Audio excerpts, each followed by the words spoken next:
hello friends बरायबाय mybodotech चेनेलनि गेजेरजों नोंथांमोनखौ बयखौबो दायो बे समाव नोंथांमोननो शेयार खालामगोन बे भिडिअनि गेजेरजों प्रधान मंत्री फसल बीमा योजना बिनि सायाव जोङो सावरायगोन एबा बिनि सायाव क्लेरिफिकेशन मोनगोन नोंथांमोना बुजिनानै लानो हागोन प्रधान मंत्री फसल बीमा योजना माने PMFBY माने बियो मोनसे मा बिनि सायाव जोङो मा लाब जानो हायो जों बिनि सायाव मिथिगोन आरोना बेयो जाबाय मोनसे स्किम बेयो सेन्ट्रेल स्किम आरोना प्रधान मंत्री फसल बीमा योजना होननाय बेहाय बिनि आन्दाराव माने इन्सुरेन्स खालामनानै लानो हायो जोङो आबादारिफोरा गोबां खति जायो खतिपुरनफोरखौ माने खतिपुरनफोरखौ जोङो मोननो हायो आरो आबादारिफोरा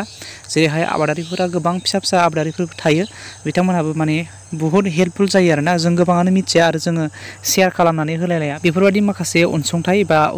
अनुदानफोरखौ जोङो माने गोबाङानो शेयार खालामलाया आरो मिथिया आरोना जोङो एग्रिकालचार सेक्टराव जोङो माखासे लेना देनाया जोबोद खम आरो बेनि बागै जोङो मिथिनानै लानाय आरो अफिस होसोनाय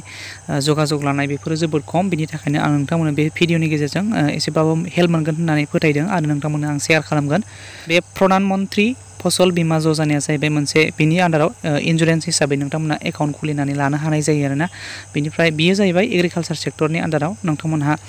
मोनसे जा CS थायो एग्रिकालचार सेक्टराव CS थायो नोंथांमोना बेजों जगाजग खालामनानै नोंथांमोना जायफोर CSC सेन्टारनि ID दङ नोंथांमोना बानायनानै होनो हायो आरोना नोंथांमोननि गामियाव एबा जेसेबां माने एरियायाव फिसा फिसा आबादारिफोर दं बिथांमोननो नोंथांमोना इन्सुरेन्स खुलिनानै होनो हायो आरो खबरखौ होनानै बुजिहोनो हायो आरो बिथांमोननो आरो नोंथांमोना बिनिफ्राय साबसिन खामायनोब्ला कमिसन हिसाबै नोंथांमोना मोननो हायो एग्रिकालचार सेक्टराव जे CS थायो बिथांमोनजों नोंथांमोना जगाजग खालामनानै माने जेसेबां माने बिनि जुरिसडिक्सनाव बेसेबां माने दङ आबादारिफोर बिनि सायाव नोंथांमोना एप्लाइ खालामनानै होनानै नोंथांमोना कमिसन हिसाबैबो लानो हायो आरो मोननो हायो जगाजग खालामनानै मोजाङै रायलायनानै आरो बेनि मुलाम्फाया जाहैबाय बिगायावनो 9000 खरि इन्सुरेन्स मोननाय जायो आरोना दायो जेरैहाय आथिखालाव फैबाय थादों आबादारिफोरनि बेलायाव गोबाङानो स्टेटनिफ्राय आदार सेन्ट्रेल हिसाबैबो खबर मोनहैबाय एग्रिकालचार डिपार्टमेन्टआव माने माइ आबादाव जेरैहाय ओरैबायदि एम्फौ जादोंमोन आरो जागासिनो दङ दाबो खहा जागासिनो दङ गोबाङानो माने मोननोसै समावसो गोबां दुखु नांथाव आरोना आबादारि फिसा फिसा मावनानै जानाय न'आवहाय जानो थाखाय मावनाय माइ आबाद बेफोराव गोबां एम्फौ जादों नङा गोबाङानो मिथिखाबाय बेनि बेलायावबो माने हेल्प जागोन नोंथांमोना मोननो हानाय जागोन जेरैहाय बेवहाय बे इन्सुरेन्सआ जाहैबाय माने प्रधान मंत्री फसल बीमा योजनाया जाहैबाय बिनि सिङाव नोंथांमोना 9,000 हिसाबै नोंथांमोना मोननो हानाय जागोन आरो जोङो बेखौ माबोरै खालामो आरो बोरै खालामनानै लानांगौ बेनि सायाव जोङो मोनथिगोन आरोना बेखौ CSC सेन्टार एबा CSC जाय ID खालामनानै लादों बिथांमोना गोरलैयैनो खालामनानै होनो हानाय जायो आरोना दायो आं बिनि अफिसियेल साइटआवनो दङ नोंथांमोना बे साइटखौ मोनगोन आरो खुलिबा आरो बिनि मुलाम्फानि सायाव जोङो सावरायगोन आरो बोरै खालामनांगौ नोंथांमोना भिडिअखौ बेनिखायनो जोबजासिम नाय आरो नोंथांमोना जाहाथे कमेन्ट खालामनानै सोंफिननाङा थिग बेनि थाखायनो नोंथांमोना भिडिअखौ जोबजासिम नायनो आं नोंथांमोनखौ खावलायबाय आरो चेनेलाव गोदानबा नोंथांमोना साबस्क्राइब खालाम बेफोरबायदि माखासे इनफरमेसन भिडिअखौ मोनबाय थानायनि आरो बेलाव थानाय अल नटिफिकेसनखौ नोंथांमोना दाबायनानै हो जाहाथे नोंथांमोना गुबुनफोरनिफ्राय गिबियै एबा आपल'ड होनाय लोगो लोगो भिडिअखौ नुनो मोननाय जायो हाजासे शेयार खालाम जाहाथे बयबो बुजिनानै मोनो प्रधान मंत्री फसल बीमा योजनानि सायाव जोङो बेहाय खारिफ आरो राबि सिजन थायो आरोना बेहाय खारिफआ जाहैबाय मोननै सिजनाव जोङो मोननो हानाय जागोन दैज्लां आरो मेसें थायो जोङो बर' रावाव दैज्लां आरो मेसें दैज्लांनि आबादनि खहानि थाखायबो नोंथाङा मोननो हागोन आरो मेसेंनि आबादनि थाखायबो नोंथाङा खहा जायोब्ला मोननो हागोन आरो बेयो जाहैबाय बेखौ जों बोरैहाय बिनि क्लेमा बोरैहाय होननानै बुङोब्ला जोङो बिनि क्लेमा बेनो जाहैबाय खारिफ आरो रबि सिजन मोननै सिजनाव जों मोननो हानाय जायो आरो सार्भे जायो आरोना एग्रिकालचार सेक्टरनिफ्राय बिथांमोना सार्भे खालामफैगोन नोंथांमोना इन्सुरेन्स खुलिनाय लोगो लोगो बिथांमोना सार्भे खालामगोन आबाद मावनाय समाव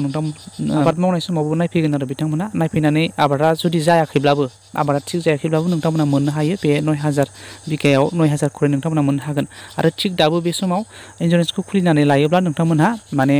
मेसें जाबाय नालाय मेसेंनि माखासे खेथिफोरखौ नोंथांमोना मावोब्ला सार्भे खालामनो फैगोन बिथांमोना आरो जुदि आबादा जायाब्ला नोंथांमोनहा 9000 खरि मोननो हानाय जागोन आरो थिग दायो जादों जेरैहाय माइनि खहा जादों नङा होमबा माइनि बेलायावबो नोंथांमोना मोननो हानाय जागोन 9000 खरिबो मोननो हागौ जोङो मेसेङा जाहैबाय राबि सिजन दैज्लाङा जाहैबाय खारिफ सिजन आरोना खारिफ सिजनखौबो नोंथांमोना जुदि खालामनानै लायोबा खारिफनि टाइमाव नोंथांमोना मोनगोन मेसेंनि समाव जेरैहाय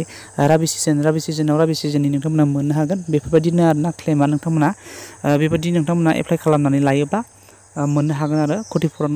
नोंथांमोननि फसलनि थाखाय एबा आबाद खेथिनि जा खहा बे खहानि थाखाय आरो दायो बिनि अनगायैबो जों सावरायनो हायो आरोबाव जोङो ई-श्रमनि सायावबो जोङो मुलाम्फा मोनथावथाव बेहाय राहा दङ मानो होनबा ई-श्रम कार्डआ जाहैबाय अल आनअर्गेनाइज सेन्ट्रेलाव जोङो इण्डियानावनो एबा भारतआवनो सारा भारतआवनो बेसेबां आनअर्गेनाइज पाब्लिकफोर दङ बिनि सायाव बिथांमोना बिनि इनरलमेन्टखौ मोननो थाखाय बे ई-श्रमखौ होनाय जादों आरो इनरलमेन्ट बिथांमोननियाव अलरेडि दंखायो ई-श्रमाव गासैबो एकाउन्ट पासबुक डाटा गासैबो दंजोबखायो नङा होमबा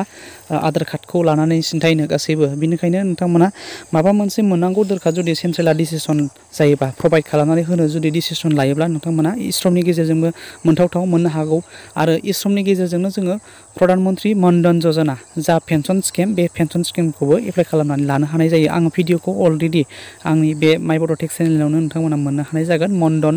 यजना प्रधान मन्त्रि मानधन यजनाया मा बे पेन्सन स्किमा मा जों बिनि मुलाम्फा माबोरै मोननो हायो बिनि सायाव आङो आपडेट होखानाय दंखायो नोंथांमोना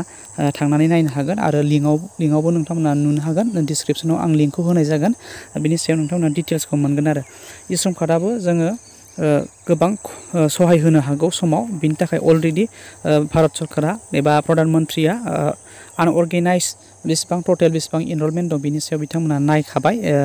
बिनि थाखायनो ई-श्रमखौ इसु खालामनानै होनाय जादों आरो बिनि सायावनो जों माबा मोनसे पाब्लिकखौ हेल्प होनो हायो नामा माबा मोनसे इंगेजाव दोननो हायो नामा माबा मोनसे